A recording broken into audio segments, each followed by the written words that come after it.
Hello, everybody, and welcome back to TarHeelIllustrated.com, or if you're watching on our YouTube channel, of course, Tar Heel Illustrated. I'm THI staff writer Jacob Turner, and joining me, as he always does, THI publisher Andrew Jones. And Andrew, we're here for another episode of our UNC football ISO series, and we're going to be focusing on Brian Anderson in this video, a center for the Tar Heels. So, as we always do, AJ, let's dive right into him real quickly before we do it, though. If you haven't seen the videos that we've done previously, we've rolled out a ton of these, 10 plus, probably 15 plus at this point, on these guys. Make sure you go check this out. After this video is done, click our channel. You'll see a playlist on the front where you can find all of our football and UNC basketball ISO series videos that we've been doing. We've been doing it for both sports. So definitely go check that out and go catch up on these videos if you haven't seen them after this one's done. Now, let's talk about Brian Anderson. So I guess a little backstory on Brian Anderson. He's the guy that during Mac's first year back in 2019, Nick Polino went down.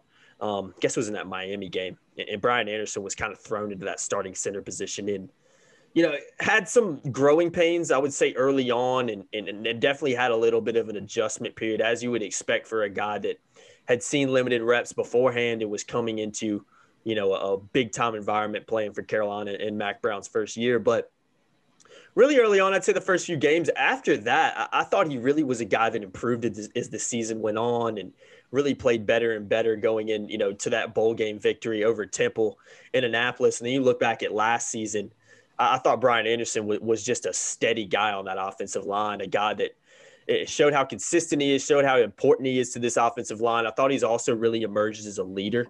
He's a guy that I've noticed really over the past year especially has turned into a vocal guy on this team, and that was really even backed up even more during spring practice when we were able to go out there and shoot video and take photos of these guys. Brian Anderson's an absolute leader on this offensive line, not only on this offensive line, but on this offense and on this team. I think he's a guy that is very well respected, very well liked in the room, and he's a guy that likes to take his helmet off before games and shout and have a good time and try to get people fired up. And I think that's super important to have when you're trying to build a winning program and a program that's trying to contend on the national stage like Carolina is. So Brian Anderson's been a fun one to kind of cover over the past few years because we've literally seen him going from basically not playing, thrown into the fire, to now being a part of a Carolina offensive line that just returns all of its starters. And, he's arguably one of, if not the most important guy down there when he's the, guy that's hiking the ball to your Heisman Trophy quarterback in Sam Howell. So yeah, Brian Anderson really emerged and been kind of fun to see that transition from a journalistic standpoint, I should say. And just from a dude standpoint, hard work. Yeah. Hard work. I remember covering his recruitment, and I actually talked to him a lot during his recruitment from there in Mobile. And a lot of people didn't think he was a P5 guy.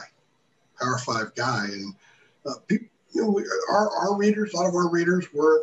I remember when he committed, there was lukewarm reception. They were, it wasn't like they got a 4 or 5 star kid. He wasn't that kind of guy. Yeah, but he's made himself someone that has grabbed a hold of that job and kept it and made it his. And it's not just the physicality. He's gotten better at the physicality. He has gotten more consistent. But, his ability to make the calls at the line of scrimmage and to bark out to his teammates there. And I think he's really in sync with Sam. How many snap issues do you recall? Yeah. He's Brian Anderson, maybe when he was recruited, didn't measure up to the specs that a lot of people said, this is what you must have as your anchor at center for 3 years as the program goes from where it was to becoming nationally relevant. But he's been that guy. And it's because of hard work. It's because he's smart. He's dedicated. You talk about his leadership. He's a culture guy, totally embraced what Mac Brown and Stacey Searles and Phil Longo and what they wanted out of this offense and in this program, what they want in that room. Mac talks about how it's not just on the field, it's how you carry yourself in the Kenan Football Center, how you carry yourself everywhere. Brian Anderson is really happy following those lines and being that guy and setting a standard for other players in that room. He's not the most talented guy in that room. He's not the best player in that room, but he's arguably the most important guy in that room because he's the center. Mm-hmm. He's got his hands on the ball every play. and because of the importance of making the calls. And his defenses change and get more disguise oriented. And as teams rush fewer guys and he blitz from various different places, he needs to see what's coming. He needs to make those calls. He needs to be really, really smart. He needs to communicate with the rest of those dudes, and they need to trust what he's saying, and he needs to trust when they communicate as well. They have the benefit of those offensive linemen now going into their third year together, second for Austin Richards at left tackle.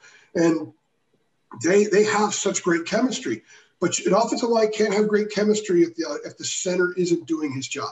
Mm-hmm. And it's not just a physical thing. It's an everything thing. And Brian Anderson has checked all those boxes. Probably not going to be all ACC, but you ask Marcus McKeithen and Jordan Tucker and Ed Montelis and all those guys and Stacy Searles about the value of Brian Anderson. And I'm sure that they will rattle off all kinds of stuff because he's hugely important and he's pretty darn good. Yeah.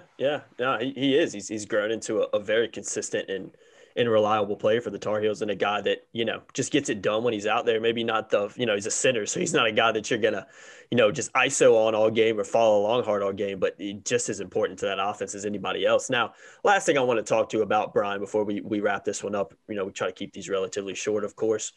I'm obviously not going to ask you to just roll on this team. He's a starting center on this team, and he's a part of a group that returns all 5 of its starters on that offensive line. Now, what do you think there's maybe even more of a level he can get to in terms of improvement? I mean, I would expect so when you consider he's got a whole nother year and he's, got a couple years under his belt. But do you foresee him, being able to maybe even take maybe that further step or taking that next step and really become a even more elite center for the Tar Heels? Well, to be elite, he's not elite yet, but he's certainly more than serviceable. Consistency. Mm. He's a college football player. Consistency is an issue for most college athletes, college football players especially. And for him, he's got to be more consistent. I think that there's another level he could go to as far as pass protection goes. Everything, really. I think the calling out stuff, the seeing what the defense is doing, I think he's at a very high level there. Just physically, he could be better. He said that when we talked to him back in March, early April. I asked him a question about the sack numbers. North Carolina's offensive line, much more, they grade out much higher, or not much higher, but certainly notably higher with its run blocking than its pass protection. And he's said, that's his mission. I wrote a piece about him. I'm not sure if we've run it yet or not, but about the consistency, about how he needs to be better at pass protection. The line needs to be better at pass protection. And he's so aware that every improvement he makes the whole line better, because it's sort of a mushrooming out thing that comes from the center position. So consistency is absolutely it for Brian. I think Brian has had stretches where he's been outstanding. The stretches where he's been kind of so-so, and he knows it. And he focuses on the so-so. He's a hard worker. He's a kid that recognizes that the film doesn't lie, and he knows what needs to be fixed. And I think whatever his highest level at this stage in his life is, I think you'll see that this year. Mm-hmm. I don't think the staff's concerned about what they're going to get from Brian. I just think that they want a little bit more consistency. Bump the head here and a little less of bumping it here is probably I'm sure it's what they want. And I know it's what he's want. He said that himself. Definitely. Great kid, great interview too. I mean, he's a fun guy to talk to. He's a spokesman. He's a really good spokesman. Every team needs a couple of spokesmen, whether it's basketball or football. Mm-hmm. This year, we're going to have the chance to be around the kids instead of doing crap on Zoom. And those are the go-to guys. When I go up in the lounge after a game and there's 8 players available and I see Brian Anderson and there were some issues on offense or they were dynamite, I'm going to Brian Anderson because he's going to tell you what's what. He's not going to do the canned, what people would call coach speak from coaches. It's player speak. He's not going to give you that. If they stink, we sucked. He's going to tell you, and he's going to tell you why. If they were fantastic, he'll tell you they were fantastic, but he'll then slide into something they could have done better. I love guys like that because when we quote them, we're quoting real stuff. I'm not saying the other guys don't give us that, but Brian's just really good at being a spokesman for the team, and I love that about him. Definitely. And we've got a few clips of him from spring practice included in here. If you're wondering why there's none from the spring game, as a reminder, he did not play in that game. He was not at that game. I believe he was at his brother's wedding. Yeah. So if you're wondering why there's, no clips of the starting center from the spring game in here, that's why. But yeah, there is a few scattered in here from some reps that he had during the few of the open practices we were at throughout the spring. But yeah, I think it's a good place to wrap this one up, AJ. Brian Anderson, starting center for the Tar Heels.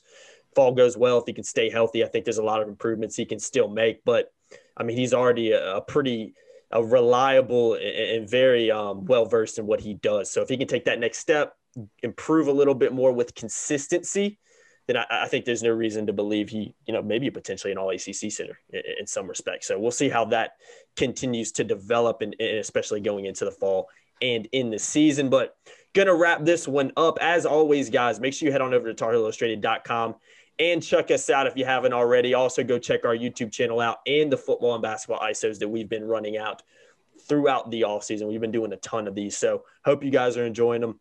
Hope you guys are watching them, and you guys know the drill. As always, like, share, subscribe, turn that notification bell on as well so you know as soon as we upload a video, and we'll see you guys in the next one. Thanks. Thanks.